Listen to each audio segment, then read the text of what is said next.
Seja bem-vindo, seja bem-vinda a mais uma aula de Física com resolução de questões do Enem. Agora nós vamos fazer uma questão do Enem de 2012, uma questão sobre mecânica e, para ser mais preciso ainda, uma questão sobre hidrostática. Então vamos lá. Dá uma olhada nessa questão que nós temos aqui.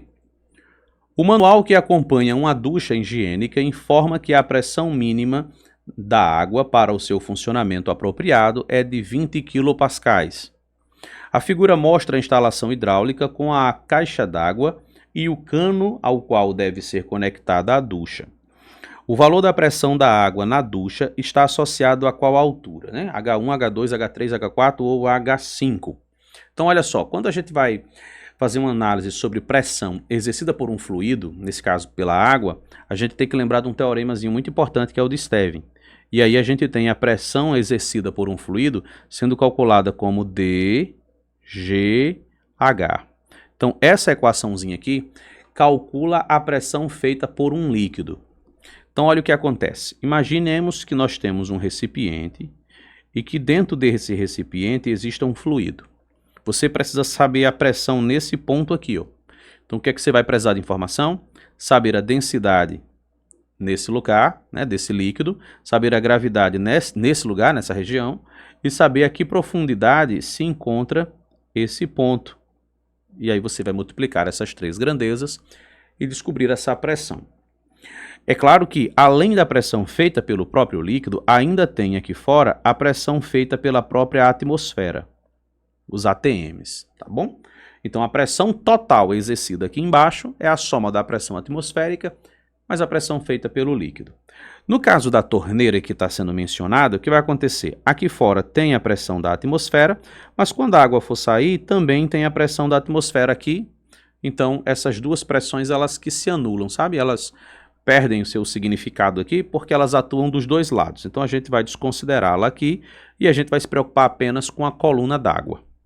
Bom, se a gente fosse analisar aqui, ó, a coluna 1, a altura 1, a gente estaria pegando o nível onde a água está saindo, que é onde a pressão está sendo exercida sobre a torneira, e o fundo da piscina, piscina não, da caixa d'água.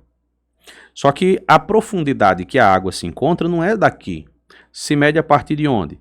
A gente mede a partir do nível onde a água está até aqui, ó, o nível onde vai sair.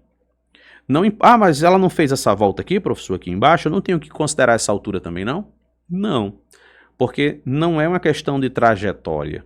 O que importa é só a pressão na saída aqui, ó, tá bom? Só no ponto onde vai sair. Então, é só essa altura que é relevante, que é a altura justamente que entra dentro do nosso teorema. Então, o que a gente vai ter aqui, ó? A altura que de fato importa é a altura H3, porque ela está mencionando exatamente, ó, a superfície e o ponto onde se quer descobrir a pressão dos tais 20 kPa que está sendo mencionado no enunciado, tá bom? Então, fique esperto nessa questãozinha aqui da hidrostática. O importante aqui, ó, é a profundidade sendo medida da superfície ao ponto que se deseja medir, independente se a tubulação desceu um pouco mais ou não. Uma outra coisa curiosa é que a pressão também não depende da espessura da tubulação, certo? A coisa chamada pressão.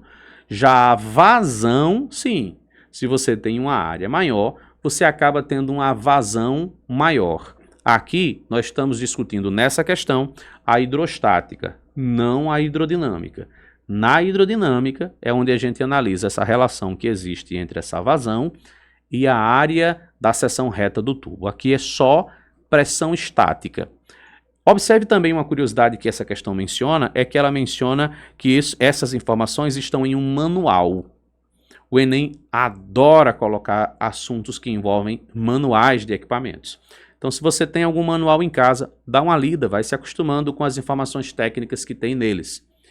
Isso, inclusive, está na matriz de referência do Enem, já te avisando que vai cair alguma coisa sobre manuais de instalação de algum tipo de equipamento, tá bom?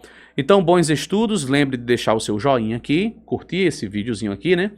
Compartilhar com seus grupos de estudos, com seus coleguinhas aí também, e se inscrever nesse nosso canal, vai dar uma força bacana aqui pra gente, tá bom? Forte abraço, bons estudos e até a nossa próxima aula.